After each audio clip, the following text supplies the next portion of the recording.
बिस्मिल्लाहिर्रहमानिर्रहीम। अस्सलाम वालेकुम। Welcome students, welcome to your own channel study conscious. तो स्टूडेंट्स, आज मैं आपके एक बहुत सारे प्रॉब्लम का एक सोल्यूशन लेके आई हूँ, क्योंकि पीछे जो है एक वीडियो मैंने अपलोड की थी जिस पे मैं लाइव आई हुई थी और वहाँ पे एक स्टूडेंट ने कहा था कि हमारे जो है केमिस्ट्री के एग्ज़ाम होने वाले हैं, तो हमें जो है केमिस्ट्री का कोई पेपर पैटर्न बता दें या कोई इंपॉर्टेंट क्वेश्चन कुछ बता दें। तो स्टूडेंट्स, उसको मद्देनज़र रख कर मैंने क्लास 10th का जो है यहाँ पे एक पेपर बनाया है। ठीक है, अब इस पेपर में चूँकि फ़ेडरल बोर्ड वालों ने मुझे कहा था कि पेपर बनाएं, बहुत सारे टीचर्स को कहा जाता है कि आप पेपर बनाएं, तो इसी तरह मुझे भी कहा गया कि आप पेपर बनाएं। तो मैंने अपनी तरफ से ये एक पेपर बना के उनको दिया और इस उम्मीद पे कि ये एक्सेप्ट हो जाए। अब ये भी हो सकता है कि वो एक्सेप्ट करें और ये भी हो सकता है कि वो इसे एक्सेप्ट ना करें, और ये भी हो सकता है कि इसमें से कुछ क्वेश्चंस को वो ले लें यहाँ से। ठीक है, अब कंप्लीट तो वो नहीं ले सकते, लेकिन हो सकता है कि कुछ क्वेश्चंस को ले लें। तो आज जो मैं ये पेपर आपके साथ शेयर करने लगी हूँ, तो ये मैंने ख़ुद बनाया है पेपर, और आपने इस पेपर को जो है अपने फ़ाइनल प्रिपरेशन का हिस्सा बनाना है। अगर आप एग्ज़ाम्स को स्कोर करना चाहते हैं और पास करना चाहते हैं, तो ये पेपर देखिए, मैंने आपको इस वीडियो में इंशाल्लाह इस पेपर के जितने भी क्वेश्चंस हैं उनके आंसर्स भी मैं आपको करवाऊंगी 1 बाय 1। और ये आंसर्स तलाश करने में मैंने जो है कोई गूगल का सहारा नहीं लिया, मैंने यहाँ पे बुक का सहारा लिया है। ठीक है, जब मैं ये खुद लिख रही थी क्वेश्चन पेपर, तो मैंने इसे खुद जब बनाना था ना, तो मैंने पास पेपर्स का सहारा लिया था, उनसे लेके मैंने ये पेपर बनाया था। क्योंकि मैं खुद भी तो हम तो खुद भी टीचर्स इतने ज़्यादा नहीं होते कि हम खुद से बनाना चाहें तो बना सकें, हमें भी पास पेपर से थोड़ी सी सपोर्ट लेनी पड़ती है, और मॉडल पेपर से और गैस पेपर से। तो इसको आप एज अ गैस पेपर भी समझ सकते हैं, हो सकता है इसमें से बहुत सारे क्वेश्चंस पेपर में आ भी जाएं। तो स्टूडेंट्स, मैंने इसको तलाश करने में आंसर्स को बुक का सहारा लिया है, जो की बुक होती है, टेक्स्ट बुक जो होती है, साथ मैंने की बुक का भी सहारा लिया है, साथ मैंने बहुत सारे थोड़ा सा गूगल को भी यूज़ किया हुआ है। तो स्टूडेंट्स, मैं अब इनके आंसर 1 बाय 1 करना स्टार्ट करती हूँ, जैसे कि मैं अभी 2 क्वेश्चन को करने लगी हूँ। तो ये जो है YBF3 acts as Lewis acid, तो इसको मैं करती हूँ। तो जो स्टूडेंट्स चैनल पे नए हैं उनसे रिक्वेस्ट है कि चैनल को सब्सक्राइब कर दें, क्योंकि आप जब चैनल को सब्सक्राइब करेंगे, बेल आइकन को प्रेस करेंगे, तो जो भी इससे रिलेटेड बाकी की वीडियोस हैं वो आप तक पहुंच सकेंगी। जो भी केमिस्ट्री के पेपर्स हैं वो आप तक सबसे पहले पहुंच सकेंगे, तो इसलिए आपने बेल आइकन को लाजमी प्रेस करना है, दैट्स कंपल्सरी। जैसे कि कहा जाता है कि इंग्लिश और उर्दू सब्जेक्ट कंपल्सरी होता है, बिल्कुल इसी तरह से। तो अब हम इसका आंसर देख लेते हैं। तो ये जो है बेसिकली क्वेश्चन जो है, हम जब मैंने पेपर बनाया था तो इसको पास पेपर से जब मैंने देखा, तो ये हमारे एक चैप्टर की एक्सरसाइज क्वेश्चन है। अब ऐसा नहीं कि सारे एक्सरसाइज से क्वेश्चन आ जाएं पेपर में, कहीं पे भी क्वेश्चन आ सकते हैं। ठीक है, जैसे कि यहाँ पे YBF3 acts as Lewis acid, so the answer is boron in BF3 has incomplete octet, it has 6 electrons, 3 electron pairs, so it needs an electron pair to complete its octet। ठीक है, तो बोरोन जो है वो एक incomplete octet है, उसके 6 electrons हैं, तो उसको एक इलेक्ट्रॉन पेयर की, पूरे पेयर की ज़रूरत होती है अपना ऑक्टेट कंप्लीट करने के लिए। Hence BF3 is an electron pair, और जो ये जो है BF3 जो है वो इलेक्ट्रॉन पेयर को एक्सेप्ट भी करता है, और जो एक्सेप्ट करता होता है वो हमारे पास लिविस एसिड होता है। तो ये इसका आंसर है। जो स्टूडेंट्स चैनल पे नए हैं वो चैनल को सब्सक्राइब कर दें और वीडियो को भी शेयर किया करें। जब आप वीडियो को शेयर करते हैं तो उससे क्या होता है कि बहुत सारे बच्चों की सपोर्ट हो जाती है। अब हमने इसका स्ट्रक्चर ड्रा करना है, क्योंकि जब तक आप स्ट्रक्चर नहीं ड्रा करते ना, तो पेपर का जो चेकर बैठा हुआ होता है उसे लगता है कि इस बच्चे का कॉन्सेप्ट क्लियर नहीं है। तो बहुत सिंपल सा ये BF3 का स्ट्रक्चर है, जिसमें B 1 होना है, F3 है। तो देख सकते हैं आप F3 है, तो B के तमाम साइज़ पे आप इस तरह से जो इलेक्ट्रॉन के पेयर लगा सकते हैं सिर्फ, और पेयर्स लगाते वक्त आपने एक एक साइड को जो है वो छोड़ देना है सबकी। ठीक है, मतलब सबकी नहीं, सिर्फ B की, क्योंकि F के आप देख सकते हैं सारी साइड्स पे हैं, एटलीस्ट आप देख सकते हैं 6 हैं इलेक्ट्रॉन पेयर्स। और सब के साथ इसी तरह से हैं, बी के साथ भी 6 हैं। और इसका आप स्ट्रक्चर कुछ इस तरह से भी ड्रा कर सकते हैं, यानी कि बी तो 1 है हमारे पास, लेकिन जो F3 है यानी कि F3 होने चाहिए, तो वो हमारे पास इस तरह से है। और लेकिन ये जो है ये जो पेयर्स हैं इलेक्ट्रॉन के, ये आपने इस तरह से साथ ज़रूर ड्रा करने हैं, ठीक है। तो 6 कहा था तो 6 ही होने चाहिए हर एक के साथ, ठीक है।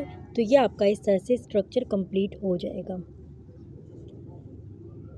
तो स्टूडेंट्स अगर इस पेपर का देखें तो और पार्ट है, ठीक है। आप अगर 2 का ये नहीं करना चाहते तो आप ये कर सकते हैं, लेकिन इसमें भी मैं आपको ये कहूँगी कि आप यहाँ पे जब पेपर प्रिपरेशन करने लगें तो आप कोशिश करें कि सब के सब क्वेश्चंस तैयार कर लें, क्योंकि अब यहाँ पे आप प्रिपरेशन कर रहे हैं जस्ट। और अगर आप लोग एग्ज़ाम में बैठे हों तो फिर आप अपनी मर्ज़ी से और में से कोई भी एक कर सकते हैं, यानी कि 1 है उसका एक पार्ट है और एक और आ गया बीच में, तो उसमें से आपके ऊपर चॉइस है।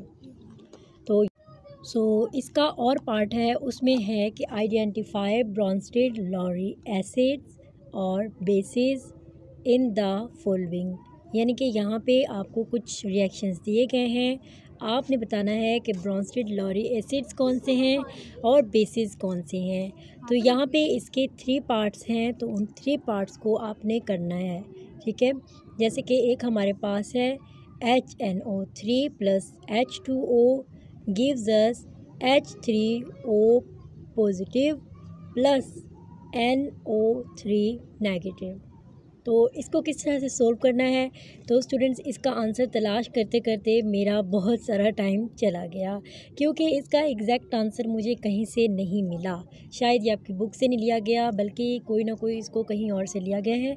तो मैं इसको बाद में गूगल से तलाश करके आपको इसका आंसर बताऊँगी। तो अभी हम चलते हैं इसके दूसरे पार्ट की तरफ और देखते हैं क्या इसका आंसर मुझे बुक के अंदर से मिला कि नहीं मिला।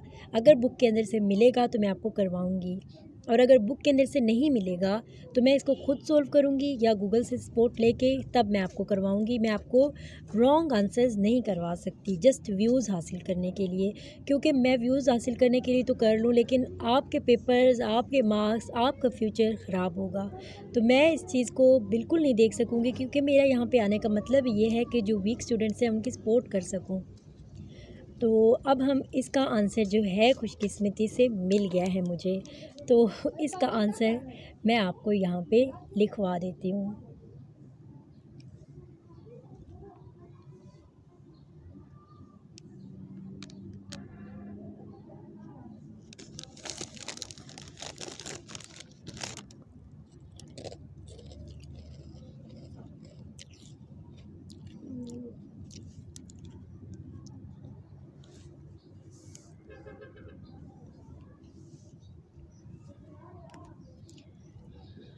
सो स्टूडेंट्स इसका आंसर देखें ज़रा कि इसमें हमने क्या करना है, ब्रॉन्स्टेड-लॉरी एसिड्स और बेसिस को देखना है। अगर हम देखें तो सेकंड में जो H2O है उसको हमने देख लिया कि वो अब नेक्स्ट आगे जाके देखें वो कन्वर्ट हुआ है OH में, ठीक है। अब वो OH में कन्वर्ट हुआ है क्यों? क्योंकि उसने डोनेट किया है एक प्रोटॉन को, तो इस वजह से वो आगे जाके OH में कन्वर्ट हो चुका है। तो अब हम ये कह सकते हैं कि H2O यानी कि वाटर जो है वो एक एसिड है। वैसे वो एसिड नहीं होता, लेकिन यहाँ पे इस रिएक्शन में वो एसिड है, क्योंकि NH3 जो है उसने एक्सेप्ट किया प्रोटॉन को और उसने फॉर्म किया है NH4, और बाकी जो है रिएक्शन आप देख सकते हैं। अब इसका थर्ड पार्ट देख लेते हैं। तो खुशकिस्मती से इसका भी आंसर मुझे बुक के अंदर से ही मिल गया है। तो इसका आंसर जो है बुक के अंदर से मैं अब आपको बताऊं तो आप वहाँ पेज नंबर पे चले जाएं, तो उसमें भी थोड़ी थोड़ी सी वेरिएशंस करनी होती हैं, एग्जैक्ट तो नहीं ये देते हमें, फिर भी होता है, बट ये एक्सरसाइज में से एक चैप्टर की। तो ये हमारे पास पार्ट है इसका, ठीक है। HCO3 + H2O gives us CO3 - 2 + H3O positive. तो अब हम इसका आंसर भी लिख लेते हैं कि इसका आंसर हमारे पास क्या आता है। Give me a second.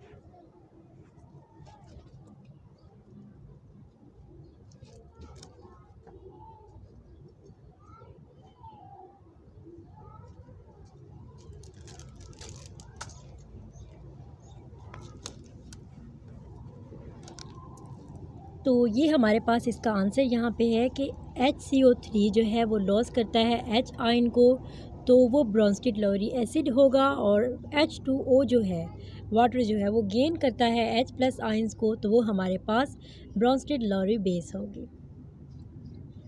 तो ब्रोंस्टेड लॉरी का जो कॉन्सेप्ट है इसको भी आप याद कर लीजिएगा, जस्ट इसका कॉन्सेप्ट याद कर लीजिएगा, क्योंकि ये तो एक पेपर को मैं करवा रही हूँ, लेकिन वो इम्पोर्टेंट क्वेश्चन है ब्रोंस्टेड लॉरी का, क्योंकि वो लॉन्ग में आपके आ सकता है। ठीक है, तो आपने उसको नज़रअंदाज नहीं करना, आपने ज़रूर याद करना है।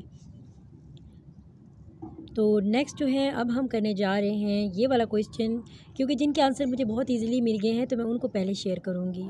डिफ़ाइन आइसोमेरिज़म, तो इसमें हमने क्या करना है, आइसोमेरिज़म बताना है, और साथ ही हम लोगों ने पेंटेन के जो है वो जैसे कि पेंटेन के जो है वो स्ट्रक्चर ड्रा करना है, या एग्जांपल्स देनी है कि कोई ऐसे स्ट्रक्चर ड्रा करना है जिसमें पेंटेन हो। पेंटेन का तो आपको पता होगा कि जिसमें 5 कार्बन जो है वो यूज़ हुए हुए हों। ठीक है, तो अब हम लोग क्या करेंगे, define isomerism, give 3 isomers for 5 carbon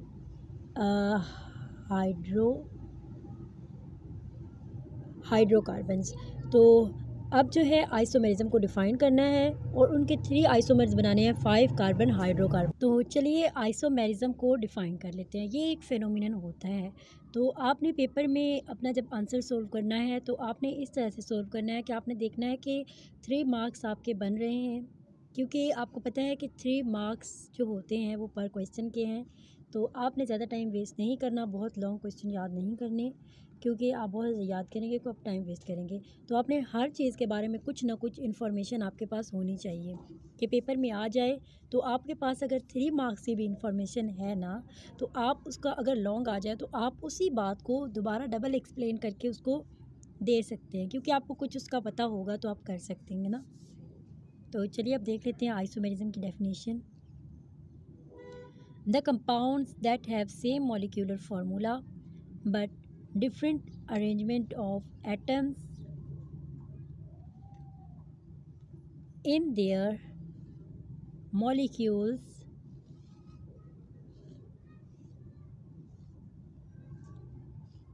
are called isomers।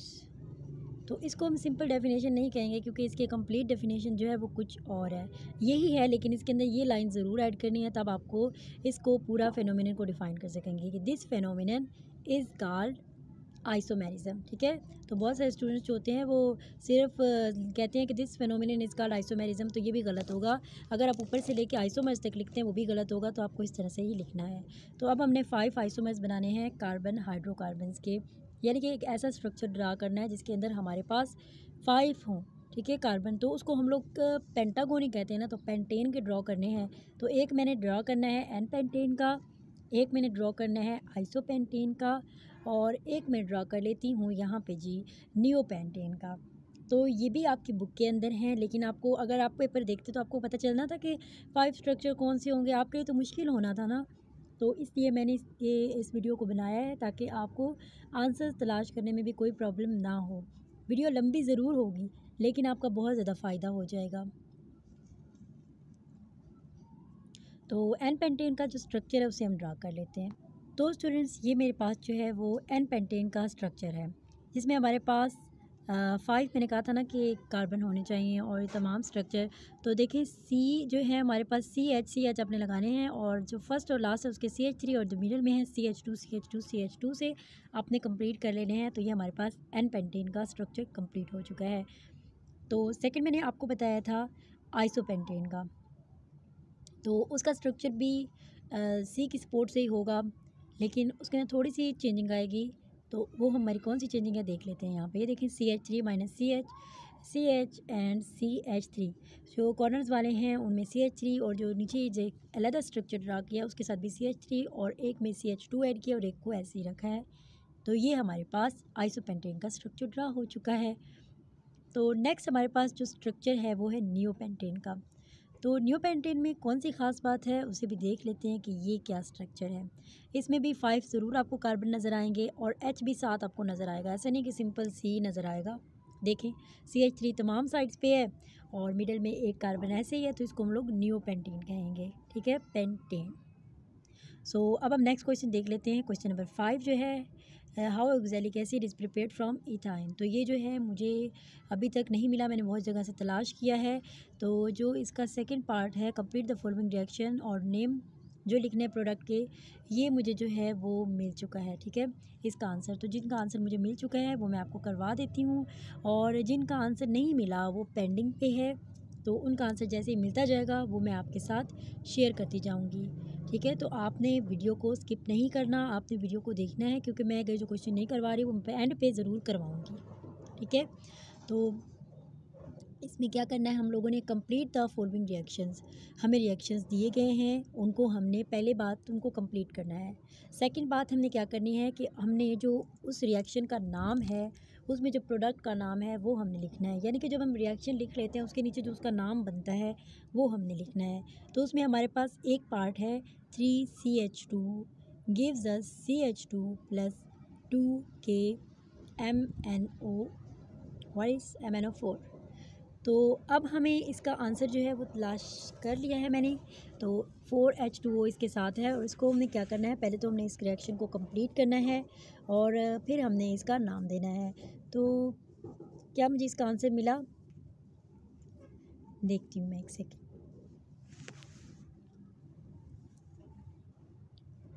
तो स्टूडेंट्स मुझे इसका आंसर मिल गया है। तो इसको हम इस तरह से कंप्लीट करेंगे, 3CH2 सेम लिखेंगे और CH2 plus 2MnO4 plus 2KOH, के को जो है वो हम लोग उधर लेके जाएंगे OH के साथ। ठीक है, तो इस तरह से ड्रा करेंगे, और हाइड्रोक्सिल जो है वो CH2 के साथ भी अटैच हो जाएगा, और साथ ही हमारे पास जो है हाइड्रोक्सिल जो है वो दूसरे CH2 के साथ भी अटैच हो जाएगा। जो पहला है उसका नाम इथीन है, तो जब वो कन्वर्ट हुआ है तो उसका नाम इथाइलिन ग्लाइकोल बन चुका है। तो हमने ड्रा भी किया, हमने कंप्लीट भी किया रिएक्शन को, और हमने उनका नाम भी दिया।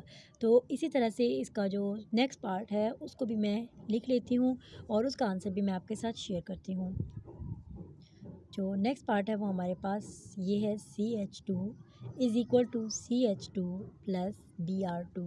तो मैं इसका आंसर तलाश करती हूँ, जल्दी से देखती हूँ कि क्या मुझे इसका आंसर मिल रहा है कहीं से बुक से। तो स्टूडेंट्स इसका आंसर नहीं मिल सका, तो जो नेक्स्ट पार्ट है उसका आंसर मुझे मिल गया है, जो मैंने अभी आपको दिखाया है कॉन्सेंट्रेशन वाला। तो इसका आंसर जो है वो ये है, CH3 माइनस CH2, ये वाला जो मैं अभी पिछले पेज पे मैंने बहुत जल्दी से इसको जो है पेज को टर्न किया है, तो वहाँ पे आपको अगर नहीं नज़र आया तो ये पार्ट है इस तरह से। तो एरो के बाद से हमने इसका आंसर लिखना है। तो एरो के बाद से हम इस रिएक्शन को कंप्लीट कर लेते हैं। तो H2C डबल बॉन्ड करता है CH2 के साथ, और प्लस हो जाएगा वाटर के साथ। तो स्टूडेंट्स इसी तरह से हम जो नेक्स्ट क्वेश्चन है वो कर लेते हैं। तो नेक्स्ट क्वेश्चन मैं कौन सा आपको करवाने लगी हूँ, question number 6, define substitution reaction. अब उसकी एग्जांपल भी देनी है। ठीक है, तो एग्जांपल्स भी यहाँ पे बुक के अंदर ही दी गई हैं, तो आपको तलाश करने की ज़रूरत नहीं है बुक के अंदर से, आप यहाँ से देख के अपना आंसर लिख सकते हैं। ठीक है, तो ये हमारे पास सब्स्टिट्यूशन रिएक्शन है। तो सब्स्टिट्यूशन रिएक्शन जो है इसको तो पहले डिफ़ाइन करना है, तो मैंने खुद से डिफ़ाइन नहीं करना, ऑब्वियसली बुक से ही हमने देख के डिफ़ाइन करना है, क्योंकि पेपर जो चेक करता है वो बुक को ही फॉलो करता है, वो हमारी वर्डिंग को कम ही फॉलो करता है। अब हम इतने खुद तो ज़हीन है नहीं कि हम खुद से कहें कि आप जो अपने वर्डिंग में लिख लें तो आप इतने पता नहीं क्या हैं कि आप आराम से कर लेंगे, तो आपके लिए भी मुश्किल होता है ना, तो इसलिए बुक को थोड़ा सा फॉलो करना ही पड़ता है। Also unreactive towards ionic substances, वैसे तो ये अनरिएक्टिव होते हैं आयोनिक सब्सटेंसेज के। Alkanes readily react with halogens in sunlight, कि अल्केन्स जो है वो पहले से ही सनलाइट पे जब होते हैं तो हेलोजेंस के साथ जाके रिएक्ट कर देते हैं। जो रिएक्शन होता है अल्केन का और हेलोजन का, ठीक है, जो मेन चीज़ है वो ये है, लेकिन अपने ऊपर से ज़रूर लिखना है। ठीक है, उसको कंप्लीट करने के, the reaction of an alkane and a halogen is called a substitution reaction. ठीक है, तो उनको हम कह के तब कहेंगे कि ये सब्स्टिट्यूशन रिएक्शन है। तो अब हम इनके एग्जांपल्स देख लेते हैं।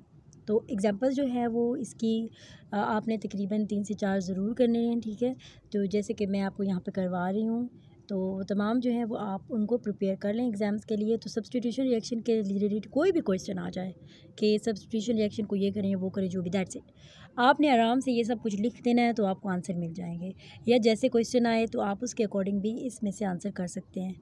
ठीक है, जैसे कि यहाँ पे आया CH4 प्लस Cl2, जब वो डिफ्यूज़ सनलाइट के साथ रिएक्ट करता है तो वो CH3Cl प्लस HCl को जो है वो देता है। अब ये हमारे पास क्या है, क्लोरोमीथेन है। अब जो हमारे पास नेक्स्ट रिएक्शन है वो CH3Cl के साथ प्लस करता है Cl2, ठीक है, क्लोराइड। अब ये भी डिफ्यूज़ सनलाइट के साथ करता है, तो इसका आंसर आता है CH2Cl2 प्लस HCl। अब ये क्या है, डाईक्लोरोमीथेन है। तो नेक्स्ट हमारे पास है, अच्छा ये एक ही आंसर है, एक के अंदर से डिफरेंट एग्जांपल्स बन रही हैं, ठीक है। CH2Cl2 plus Cl2 gives us, अब ये गिव क्या करता है, CH2Cl2 प्लस HCl। ये भी डिफ्यूज्ड सनलाइट के साथ जो है वो रिएक्ट करता है। तो उसके बाद इसका भी आपने नाम ज़रूर लिखना है साथ, ठीक है, क्योंकि जब आप नाम लिखते हैं तो पता चलता है कि स्टूडेंट को आता भी है। अगर आप नाम नहीं लिखते तो प्रॉब्लम सा क्रिएट हो जाता है आंसर में भी। Try chloromethane chloroform. तो अब हम इसका नेक्स्ट पार्ट जो है वो भी इसी के अंदर ये भी है, CHCl3 plus Cl gives us CCl4 plus HCl। तो ये हमारे पास अब ये आंसर इसका कंप्लीट हो चुका है।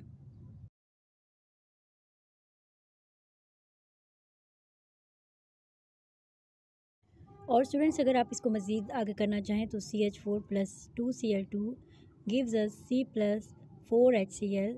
तो ये डायरेक्ट सनलाइट के साथ अब रिएक्ट कर रहा है, ठीक है। तो आप इसको करना चाहें तो कर सकते हैं, क्योंकि वहाँ तक आप करें तब भी ठीक होगा, और अगर आप यहाँ तक करें तो ये भी करेक्ट ही होगा। तो अब हम इसका जो है वो नेक्स्ट पार्ट देख लेते हैं इसी का, ठीक है, और का part, give general methods for the preparation of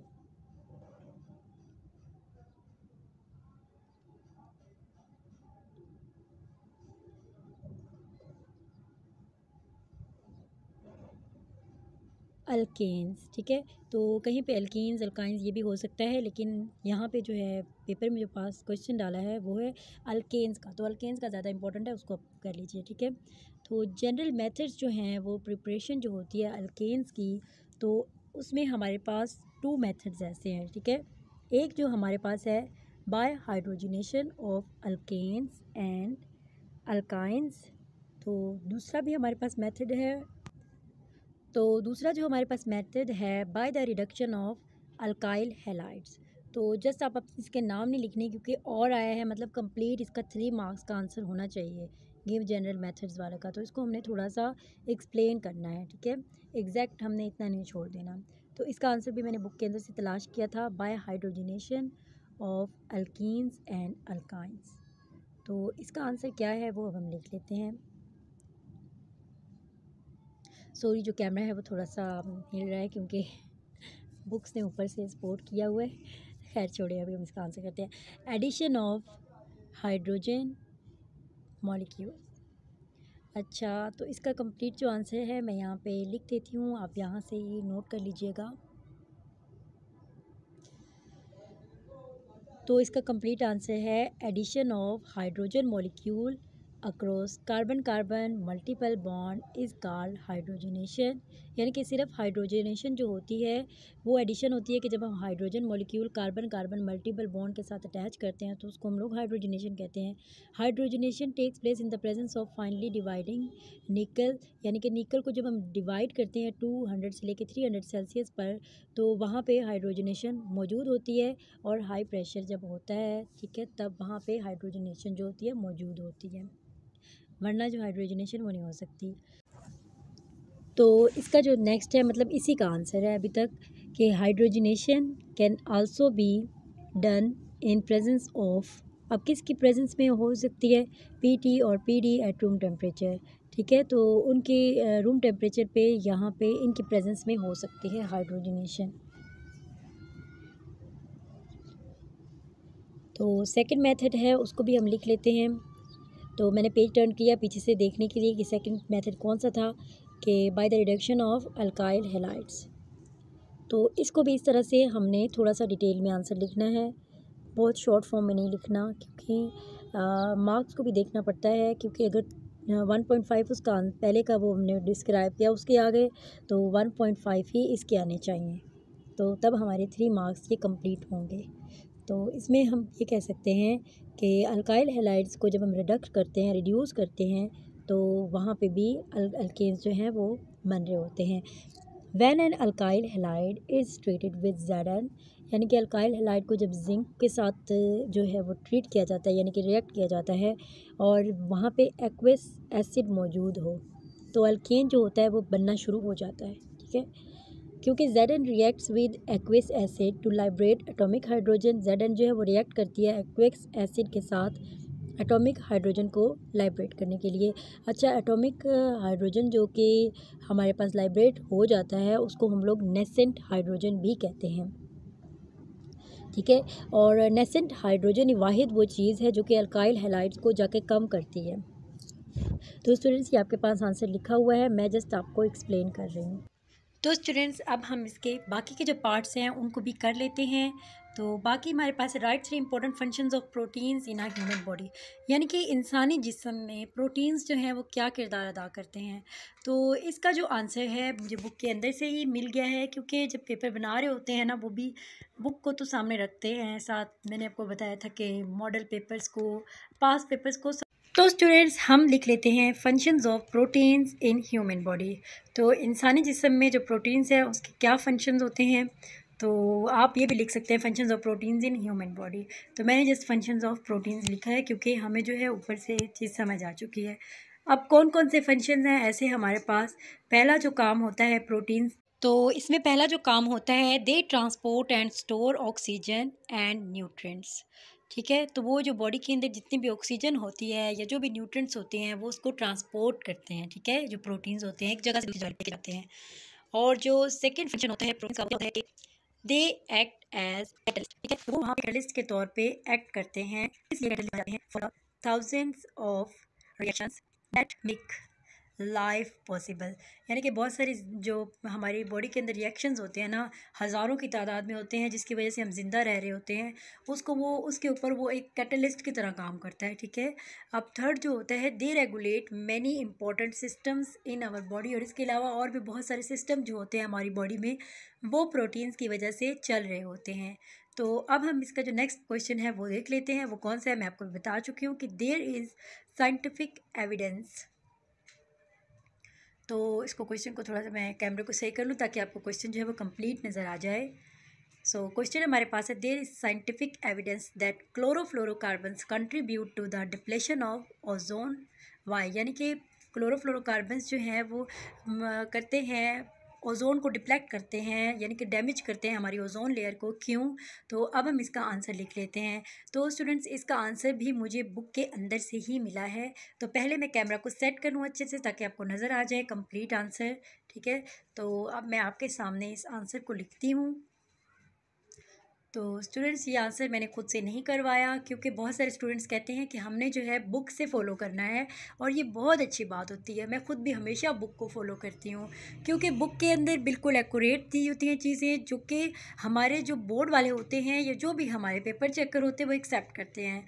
और आप खुद देखें, बुक लिखने वाले के बाद बुक को कितनी जगहों पर रिसर्च किया जाता है, तब जाके उसको हम लोग पब्लिश करते हैं। ठीक है, तो अब जो है बुक के अंदर से मैंने इसका आंसर तलाश किया है, और अब मैं इस जितना टाइम की मैं कर रही थी, इसको तलाश कर रही थी, तो अभी मुझे इसका आंसर मिल चुका है। तो अभी हम इसका आंसर लिखना स्टार्ट करते हैं। तो स्टूडेंट्स, ये अब इसका आंसर ये देखें, ये जो है मुझे बहुत तंग कर रहे हैं, पता नहीं कहाँ से ये गिरा है। जो है वो जो होता नहीं है, वो जो धागा होता है कोई, शायद कपड़ों से निकल के देखें, अभी वहाँ से गिरा है तो यहाँ पे आ गए। चलिए देखते हैं, जो इसका आंसर है वो हमारे पास है, chlorofluorocarbons are a group of chemically unreactive compounds that have been widely used as solvents. तो कहा गया है कि क्लोरोफ्लोरोकार्बन्स जो होते हैं वो केमिकली अनक्रिएटिव कंपाउंड्स का ग्रुप होता है। ठीक है, ये किस्म का केमिकल्स का ग्रुप होता है जो कि इस्तेमाल हो रहा होता है सॉल्वेंट्स के तौर पर। क्लोरोफ्लोरोकार्बन्स क्या करते हैं, ट्रैप करते हैं जो हमारे एटमॉस्फेयर में जितनी भी हीट होती है ना, जितनी भी हीट यानी कि जिस तरह तपिश सी होती है एटमॉस्फेयर हमारे इर्द गिर्द, उसको ये क्लोरोफ्लोरोकार्बन्स उसको ट्रैप करते हैं, यानी कि उसको कैप्चर करते हैं, और फिर क्या करते हैं, उसकी वजह से ग्लोबल वार्मिंग कर देते हैं। They have been widely used as solvents. Chlorofluorocarbons trap heat in the atmosphere and cause global warming. They have been attacking the ozone layer. वो ओजोन लेयर को अटैक कर रहे हैं, जो कि हमारे स्ट्रेटोस्फीयर में हैं, बहुत बुरे तरीके से। और वो क्यों इस तरह कर रहे हैं? वो इसलिए कर रहे हैं फॉर द लास्ट 3 डिकेड्स, क्योंकि पिछले 3 डिकेड कहते हैं 10 साल का जो अरसा होता है, यानी कि पिछले क्योंकि डिकेड्स डिकागोन से निकला है ना, तो 10 साल के अरसे से वो इस तरह से हो रहा है कि वो क्लोरोफ्लोरोकार्बन्स जो है वो ट्रैप करते हैं हीट को एटमॉस्फेयर में, एटमॉस्फेयर की हीट को, और उसके बाद ग्लोबल वार्मिंग कर देते हैं। तो ये तमाम चीज़ें कर देते हैं। क्लोरोफ्लोरोकार्बन्स में आंसू का स्किन एलर्जी भी कर देते हैं, लीवर को भी डैमेज करते हैं, किडनीज़ को भी, और जो हमारा नर्वस सिस्टम होता है उसको भी ये डैमेज करते हैं। क्लोरोफ्लोरोकार्बन्स बहुत ज़्यादा वो होते हैं, ख़तरनाक होते हैं। तो क्लोरोफ्लोरोकार्बन्स जो होते हैं, अगर हम जनरल बात की जाए तो हमारे जो फ्रिज होता है, फ्रिज यानी कि एक हमारे पास रेफ्रिजरेटर होता है, नीचे वाला जो पोर्शन होता है, ऊपर वाला जो होता है उसको हम लोग फ्रिज कहते हैं, ठीक है। तो कि फ्रीज़ कर रहा होता है, उसके अंदर क्लोरोफ्लोरोकार्बन्स पाए जाते हैं, ठीक है। तो और करते हैं define acid rain, it's causes and effects. तो ये जो एक क्वेश्चन है ये भी बुक के अंदर से लिया गया है। तो जब मैं तलाश कर रही थी, मैं कह रही थी एसिड रेन को डिफ़ाइन करना है, उसके काजेज़ लिखने हैं और इफ़ेक्ट्स लिखना है, और कुछ करके इतने मार्क्स का आंसर बताना है कि 3 मार्क्स हमारे बन जाए। मेरा एक ही टारगेट होता है, जब मैं आंसर को कलेक्ट करती हूँ हर तरफ से, मैं सोचती हूँ कि इसके 3 मार्क्स ही बनने चाहिए, ठीक है। तो हमें जो है वो एक्स्ट्रा करने की ज़रूरत नहीं है इतनी, ठीक है। तो एसिड रेन की बुक के अंदर से डेफिनेशन मुझे मिल गई थी, लेकिन उसकी काजेज़ और इफ़ेक्ट्स की कोई हेडिंग नहीं बनी हुई थी, तो मुझे समझ नहीं आ रही थी मैं कहाँ से करवाऊँ। लेकिन जब मैंने उस टॉपिक को आराम से बैठ के पढ़ा तो मुझे उसके आंसर मिल गए। मुझे उसी पैराग्राफ के अंदर से इफ़ेक्ट्स भी मिल गए और उसी पैराग्राफ के अंदर से उसकी कॉजेज़ भी मिल गए। तो ये भी बुक से ही मैंने आंसर लिया है, मैंने गूगल का यूज़ नहीं किया, ठीक है। तो आपने इसे याद कर लेना है कि acid rain is defined as rain having pH less than 5.6, यानी कि एक ऐसी रेन मीन बारिश हो रही है जिसका pH जो है वो 5.6 से कम है, तो उसको हम लोग एसिड रेन कहेंगे, ठीक है। और अब एसिड रेन जो होती है 7 से जो एसिड होता है सिंपल, वो 7 pH से कम हो तो वो एसिड होता है। लेकिन अगर एसिड रेन की बात आ जाए तो 5.6 से कम जो होती है वो रेन के अंदर, तो pH की वैल्यू, तो उसको हम एसिड रेन कहते हैं। अब इसी पैराग्राफ के अंदर से मुझे कॉजेज़ मिल गई थी।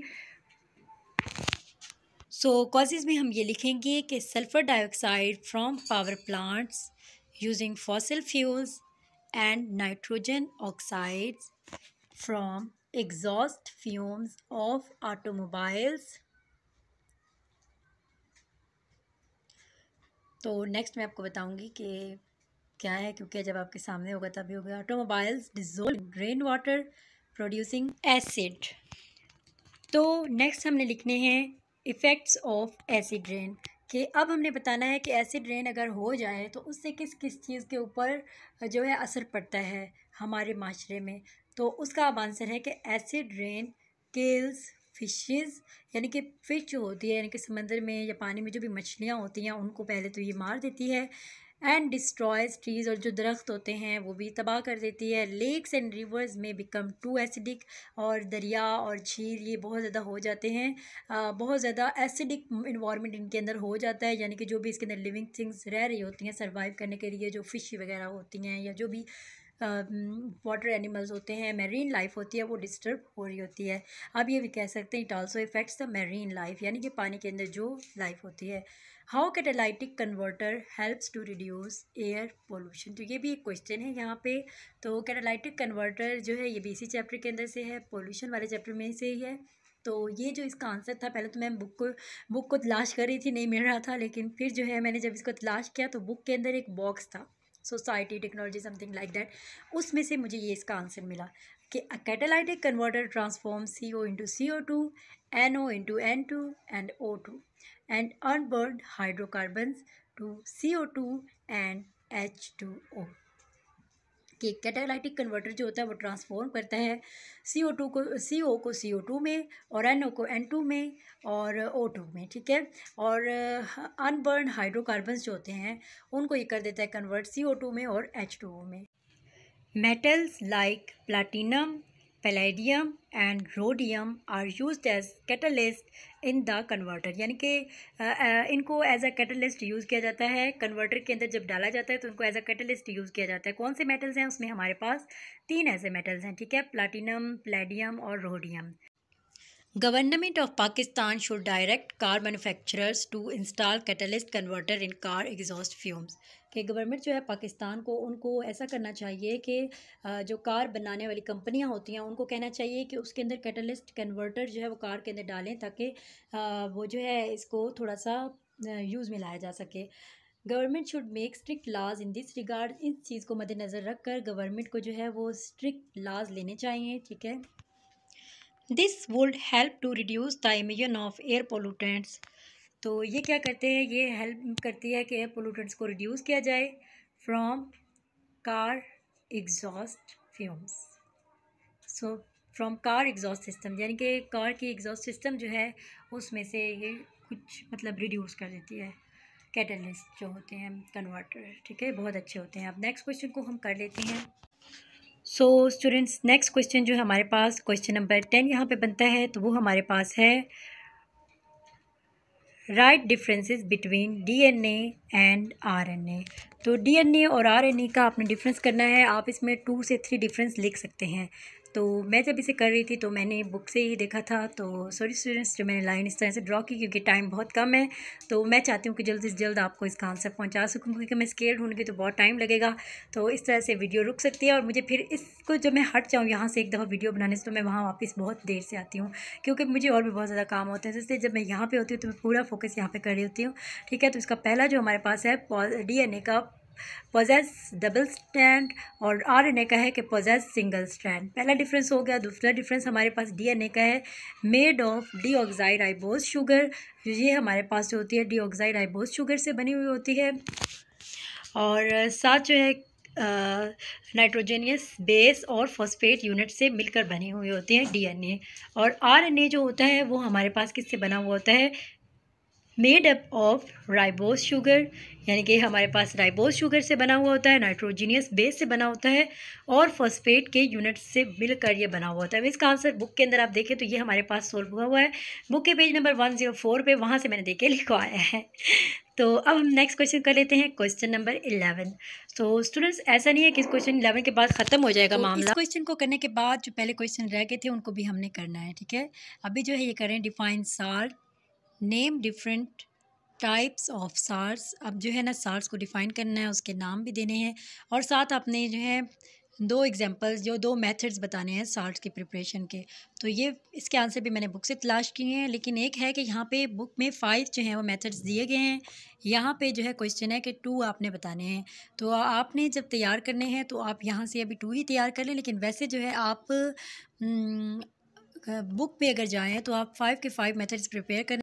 तो सबसे पहले साल्ट की डेफिनेशन है, N acid contains replaceable hydrogen atoms, यानी कि एक एसिड ऐसा एसिड होता है जो कि रिप्लेसेबल हाइड्रोजन एटम्स को अपने अंदर रखता है। व्हेन दीज आर कम्प्लीटली और पार्शली, यानी कि या तो ये कम्प्लीटली पूरी तरह से या आधे जो हैं वहाँ से रिप्लेस हो जाएं, अपनी जगह से हट जाएं ये वाले मेटल एटम्स। तो फिर क्या होगा कि एक कंपाउंड जिसका नाम जो होता है साल्ट होता है वो वहाँ पे बन जाता है, ठीक है। तो इसके जब हम लोग नेम्स करेंगे, एग्जांपल्स करेंगे, तब आपको ज़्यादा अच्छा समझ आएगा। तो अब हमने साल्ट्स के जो नेम हैं वो लिखने हैं, ठीक है। तो ये भी मैंने बुक के अंदर से देखे हैं। एक हमारे पास क्लोराइड होता है, एक हमारे पास नाइट्रेट होता है और इसी तरह से हमारे पास सल्फेट होता है और हमारे पास फॉस्फेट होता है। सब तमाम जो है ना ये साल्ट्स के नाम हैं। तो ये आपने इसी तरह से एग्जैक्ट इनके नेम्स याद कर लेने हैं। तो अब जो है वो मेथड्स है किस तरह से प्रिपेयर होते हैं ना जो साल्ट्स होते हैं, तो वो हमारे पास बुक में 5 दिए गए हैं। तो यहाँ पे क्वेश्चन जो है उन्होंने कहा है क्वेश्चन में कि आपने जस्ट जो है वो 2 बताने हैं। तो यहाँ पे मैं 2 मेथड्स आपके साथ शेयर करूँगी। तो जो पहला है हमारे पास है वो हमारे पास है एसिड में अगर बेस को हम ऐड करें तो हमारे पास जो चीज़ तैयार होती है वो साल्ट और वाटर होता है। एसिड जो है HCl है हमारे पास और बेस जो है हमारे पास NaOH है। तो सॉल्ट को हम NaCl कहते हैं ना, सोडियम क्लोराइड, और वाटर को हम H2O कहते हैं। इसी तरह से सेकंड जो मेथड है उसमें हम क्या करेंगे, एसिड को ले लेंगे और मेटल ऑक्साइड को मिक्स करेंगे तो हमारे पास साल्ट और वाटर तैयार हो जाएगा। तो एसिड हमारे पास कौन सा है, H2SO4 है और जो मेटल है हमारे पास CuO है और CuSO4 हमारे पास साल्ट है और उसमें प्लस कर देंगे H2O यानी कि वाटर। तो स्टूडेंट्स अब हम देख लेते हैं जो क्वेश्चंस हमारे रह गए थे उनको मैं कंप्लीट कर लेती हूँ। मैंने कहा था ना मैं आपको वीडियो के एंड में ज़रूर वो कंप्लीट करके बताऊँगी, क्योंकि जो मेरा टारगेट था कि वो ये नहीं था कि मैं और मज़ीद वीडियोस बनाऊँ और व्यूज़ दूँ। तो मेरा टारगेट था मैं आप तक तमाम आंसर जो है वो आपको ढूंढने की ज़रूरत ना पड़े और आप आराम से इस वीडियो को देख के कर लें। और ये एक पेपर गेस्ट पेपर भी है, इसे आपने ज़रूर प्रिपेयर करना है। और अगर आप मुझसे कोई क्वेश्चनिंग करना चाहते हैं तो अगर आप इस चैनल की कम्युनिटी पे जाएं तो वहाँ पे मैंने अपने इंस्टा का लिंक डाला हुआ है, आप जाके वहाँ पे मुझसे इंस्टाग्राम में कांटेक्ट कर सकते हैं। तो जब आप वहाँ पे कांटेक्ट करेंगे तो आप मुझसे क्वेश्चनिंग कर सकते हैं।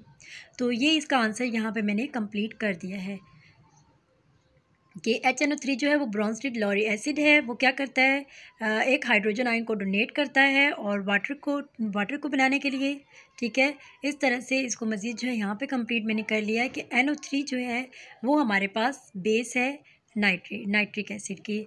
तो इस तरह से आपने इसे कर लेना है। और नेक्स्ट हमारे पास जो क्वेश्चन नंबर 5 है, इसका भी एक पार्ट रहता था जो कि हमारे पास, अभी इसको भी मैं सोल्व कर लेती हूँ, जिसमें हम लोगों ने इस रिएक्शन को कंप्लीट करना था और प्रोडक्ट का नाम बताना था। तो जब मैंने इस रिएक्शन को कंप्लीट करना है, देखिए यहाँ पे CH2Br-CH2Br बहुत सिंपल था और इसके साथ हमने नाम भी लिख लिया, ठीक है। तो नेक्स्ट हमारे पास और कौन सा क्वेश्चन रहता था उसको भी हम कर लेते हैं। तो क्वेश्चन 1 जो है वो रहता था जो कि हमारे पास है, bromine chloride decomposes to form chlorine and bromine. इसमें हमें बताना है कि केमिकल इक्वेशन जो है वो बैलेंस करनी है, ठीक है। सबसे पहला काम ये करना है। तो किसकी केमिकल इक्वेशन बैलेंस करनी है, ब्रोमीन क्लोराइड की, ठीक है। तो वो हम लिख लेते हैं कि bromine chloride BrCl decomposes into bromine and chlorine and reaches equilibrium as. तो यानी कि किस तरह से इक्वल होते हैं ब्रोमीन और क्लोरीन, इस तरह से, यानी कि 2BrCl उसको हम रिएक्ट करेंगे इस तरह से, तो Br2 + Cl2 हमारे पास इस तरह से इसका आंसर आ जाएगा। अब Kc एक्सप्रेशन तो इसी इसका का हमने 2 पार्ट बताना है, इसी इक्वेशन का आपने Kc एक्सप्रेशन बताना है ब्रोमीन क्लोराइड का।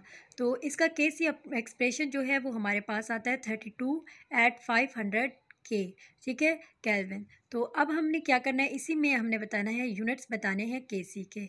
तो यूनिट्स इसके क्या है, हमारे पास जो K है, केल्विन लिखा है, यही इसका यूनिट है। तो Kc का हमने सेम टू सेम यही उठा के लिख देना है कि 32 @ 500 K। नेक्स्ट हमारे पास इसका जो है और पार्ट उसको हम कर लेते हैं, ठीक है। मैंने आपको बताया था कि जो कंप्लीट नहीं है क्वेश्चन उनको मैं कंप्लीट करवाऊंगी, तो वो वही क्वेश्चन मैं अभी कंप्लीट करवा रही हूँ। तो स्टूडेंट्स इस तरह मुझसे कांटेक्ट करते रहें और कमेंट्स में मुझे ज़रूर बताइएगा कि आप कौन से पेपर्स को करवाना चाहते हैं, और मुझे आप कोई भी पास्ट पेपर का नाम बताएं तो उस पास्ट पेपर के आंसर्स मैं लेके आऊँगी, ठीक है। और ये हमारे पास क्वेश्चन नंबर 3 है, नेम द फॉलोइंग कंपाउंड्स। आपने इन कंपाउंड्स के नाम बताने हैं। तो डेयर ये मैंने बुक से देखे, बुक में नहीं थे, तो ये खुद से करवाए गए हैं। तो हमारे पास क्या है, CH3 CH3 और O। इसमें हम देखें तो हमारे पास C जो है वो 3 है और H हमारे पास 6 है और O हमारे पास 1 है। तो इसका नाम होता है एसीटोन, जिसको हम लोग डाईमिथाइल कीटोन भी कहते हैं और 2-प्रोपेनोन भी कहते हैं। सेकेंड हमारे पास CH3 C और OH। इसमें अगर हम देखें तो C हमारे पास 2H4 है और O 2 है, ठीक है, और इसको हम CH3COOH भी कहते हैं। और इसका नाम हमारे पास एसिटिक एसिड भी होता है और एथेनोइक एसिड भी होता है। तो ये दोनों नाम आपने याद कर लेते हैं। और इसका थर्ड पार्ट जो है वो ये इस तरह से है हमारे पास, आप इसमें देख सकते हैं C2H4 है और O है, और इसको हम ये भी कह सकते हैं CH3CHO भी कह सकते हैं। ये एक है एसिटल्डिहाइड जिसको हम लोग इथाइलिन ऑक्साइड भी कहते हैं। तो ये हमारे पास जो है कंप्लीट हुआ है। अब हमने क्या करना है, अब हमने इसका और पार्ट है वो कर लेना है, ठीक है। Right the structural formula for the following. यहाँ पे आपको डिफरेंट पार्ट्स दिए गए हैं, आपने उनका स्ट्रक्चरल फार्मूला जो है वो क्या करना है, लिखना है, ठीक है। आप अगर चाहें तो ड्रा भी कर सकते हैं, क्योंकि ये बहुत अच्छा इंप्रेशन डालता है आपका, क्योंकि बहुत इजी होते हैं, बहुत मुश्किल नहीं होते हैं। मिथाइल इथानोइड का जो है ये मुझे बुक के अंदर से मिल चुका है और ये हमारे पास है, इस तरह से आपने ड्रॉ कर लेना है। नेक्स्ट हमारे पास मेथानॉल है। मेथानॉल का मुझे जो है वो नहीं मिला बुक से, तो मैंने इसे खुद किया था। तो मेथानॉल जो होता है वो हमारे पास एक सिस्टेमिक नेम है, ठीक है। और जो इसका फार्मूला है वो ये बनता है CH2 और O। इसको हम ड्रा किस तरह से करते हैं, क्योंकि एक कार्बन है और 2 हाइड्रोजन है और उसको डबल बॉन्ड के साथ अटैच करेंगे ऑक्सीजन के साथ, तो इस तरह से ही ड्रा हो जाएगा। लास्ट हमारे पास फिनोल है। फिनोल का थोड़ा सा डिफरेंट है, क्योंकि इसमें हमारे पास जो स्ट्रक्चर फार्मूला है वो टोटली डिफरेंट आ रहा है। अभी मैं आपको बताती हूँ। अभी आप देखेंगे तो आप कहेंगे कितना थोड़ा मतलब देखने में तो बहुत आसान है लेकिन थोड़ा सा टफ है। देखिए C6H5OH। अब क्या करना है, आपने सबसे पहले जो है वो इस तरह से C जो है वो 6 ड्रॉ कर लेने हैं। एक एक हमने जो है वो सिंगल बॉन्ड ड्रा करनी और एक डबल, एक सिंगल एक डबल। फिर इसी तरह हाइड्रोजन को जो है कि हमारे पास 5 है तो 5 साइड्स पे अटैच कर लेने हैं। फिर हमारे पास OH बचा है तो ठीक है, O को हमने अटैच किया और साथ हमने H को भी है O के साथ अटैच करके इसको कंप्लीट कर लेना है। नेक्स्ट हमारे पास क्वेश्चन नंबर 5 रह गया था, how oxalic acid is prepared from ethyne, कि इथाइन से हम ऑक्जेलिक एसिड किस तरह से प्रिपेयर कर सकते हैं। तो इसका मुझे बुक से आंसर नहीं मिला, तो मैंने ये लिखा है इसका आंसर कि इथाइन अंडरगोज ऑक्सीडेशन और कंबशन रिएक्शंस, कि इथाइन जो है 2 रिएक्शंस के थ्रू गुजरता है। Ethyne is oxidise to form oxalic acid is presence of dilute. तो स्टूडेंट्स बाकी जो है वो इसका सी पार्ट जो है यानी कि लॉन्ग क्वेश्चन नेक्स्ट वीडियो में